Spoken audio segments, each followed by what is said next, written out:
on my clock, it's 1 o'clock.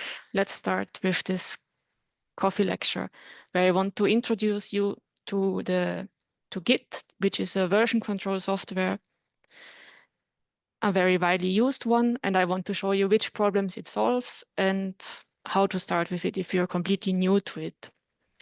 Many of you will have seen a similar evolution of file names in one or the other projects, even more so if you're not the only person editing the files. So here it's difficult to reproduce which changes were introduced when and by who. And this is where version control software will help you and make life a bit easier. It does this by allowing you to track changes by providing a database of your versions. So you can go back to any of these versions and you can display the difference between any of them. Or if you just want to try something out, you can branch out from any of them and test things. And if you like them, you merge them back into the main project. Or if you don't like them, you just discard them. Or somebody else could be working on this branch here, and you could both be working on the same project without interfering with each other. And Git is one of the most widely used software for this because it's easy to use and fast and efficient. It's open source and was developed in 2005 by Linus Torvalds for the development of the Linux kernel. Mostly you would use it for text files, but much of its functionality can also be used for any other kind of file. It's available for Windows, Linux, and Mac, and you can download it from the Git website here, and where you will also find lots of documentation.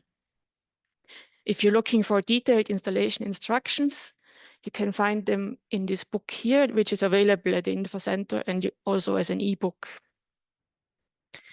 Now, Git is primarily a command line tool, so to use it, you would need a terminal. You find those pre-installed on Mac and Linux, or on the Windows, you can use it in PowerShell or CMD, or in the Git bash console, which comes with the Git installation for Windows. Or if you're using the Windows subsystem for Linux, that's also a good option. There are also graphical user interfaces. You can find a big list of them on the Git website.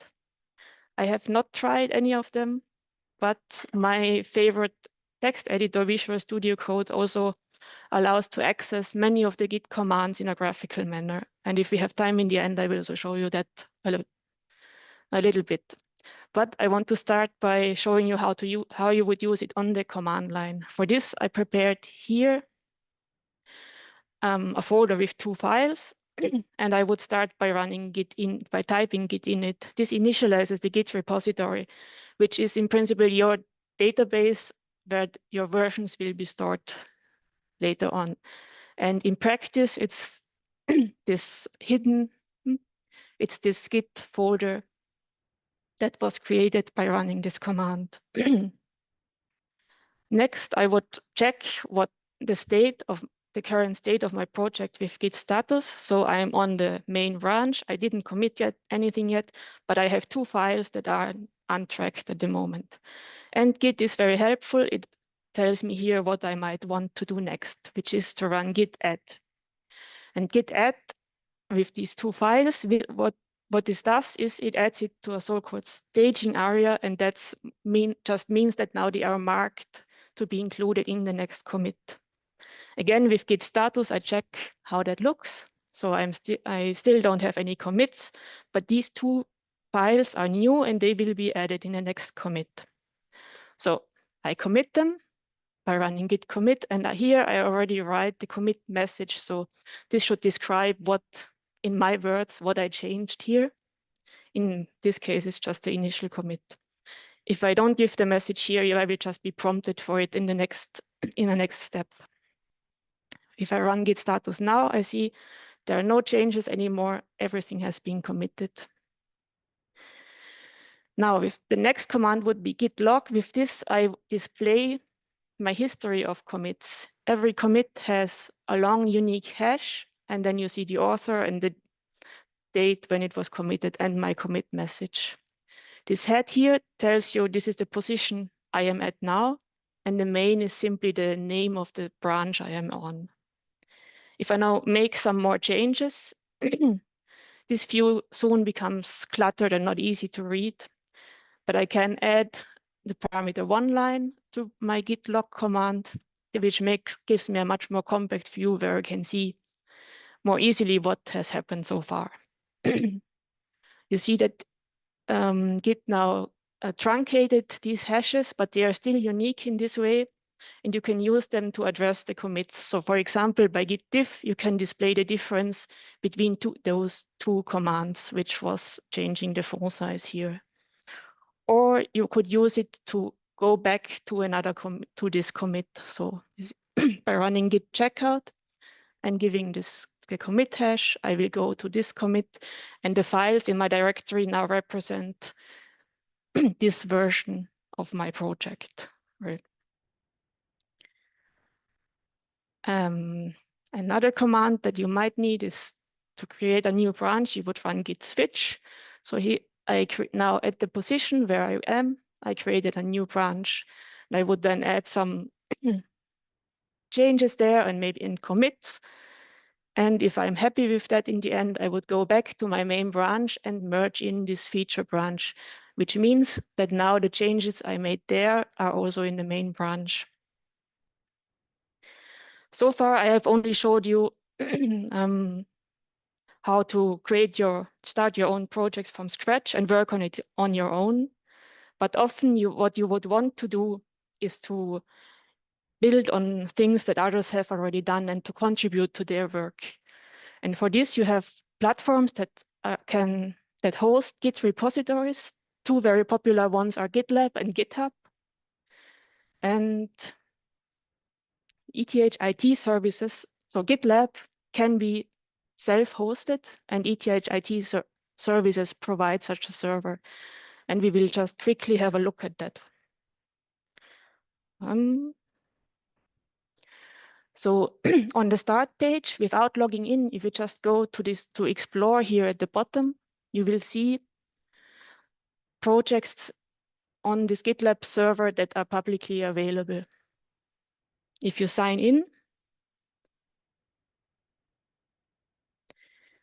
you will get additional ones that are only available for logged in users.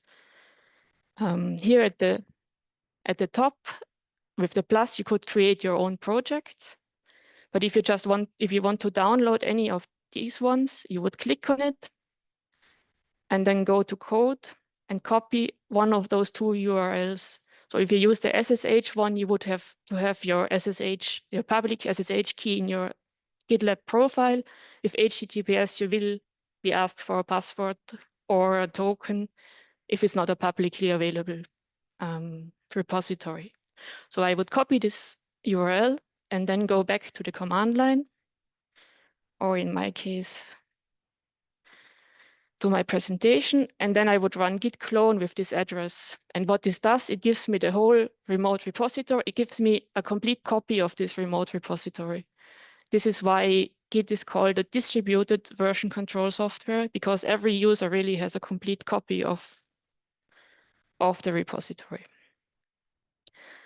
If you are working together with others via such a Git server, you will need a way to synchronize your local repository to the remote one if something changes there or if yours changes.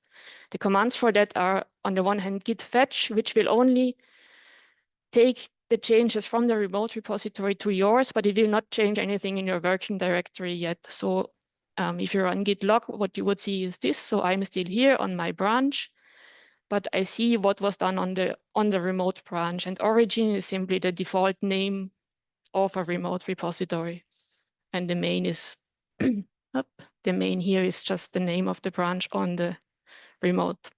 With git pull, then I really pull those changes into my working directory. So in principle, so this moved me up here to the same position as the remote. And to do the opposite, to put the changes from my local repository to the remote repository, the command would be git push. So I have shown you already quite a lot of commands in a very short time, and you can do a lot with those already. There are many more, not only these. and you can find a reference for them on the website. Or if you run on the command line, you run git and the command and help, it will also give you details about this command and tell you everything that you see here, I think also.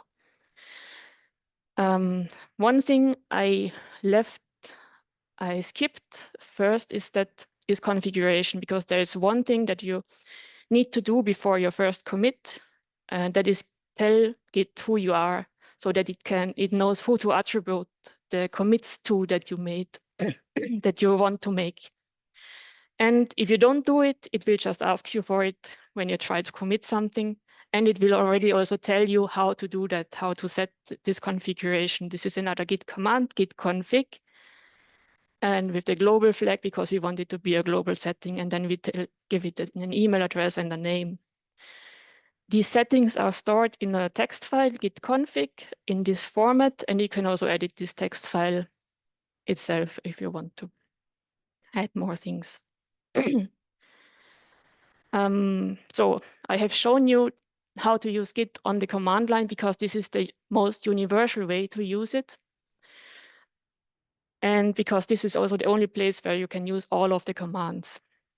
But if you're not used to the command line, or even if you are, you might find it more convenient to have a graphical user interface. And so I will just quickly show you that on the example of Visual Studio Code. And I go there. So Visual Studio Code is just a text editor, but a very versatile one with lots of extensions and features. But these Git features I'm showing you here are already there in the basic version. So here on the left side, I'm in the File Explorer view, and you see my two files, and I will just quickly make a change in this one file. And because this folder already has its Git repository, now a little M appeared here, which shows that this file was modified. And also you see this mark here that shows me where in the file the change was done. So now I'm going to the source control views here on the left. And here under changes, I already have the file that I modified. And I have buttons for either discarding the changes or staging the changes. If I click on it, it shows me the difference between, so it shows me what change I made, so from green to red. So I will now just stage that. And I have the possibility to unstage via the minus sign, but I will commit it and then write a short commit message. And then I'm happy with that, save it. Now you see that here on the left in the graph view, my new commit appeared.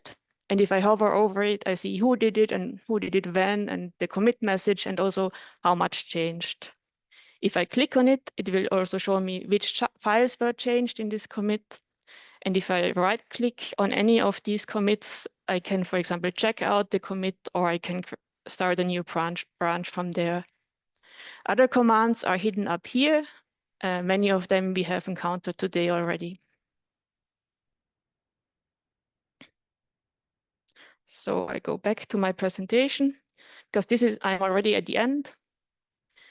As usual, you can download a coffee lecture card here via this QR code or the link. And next week, we again have 3 interesting topics.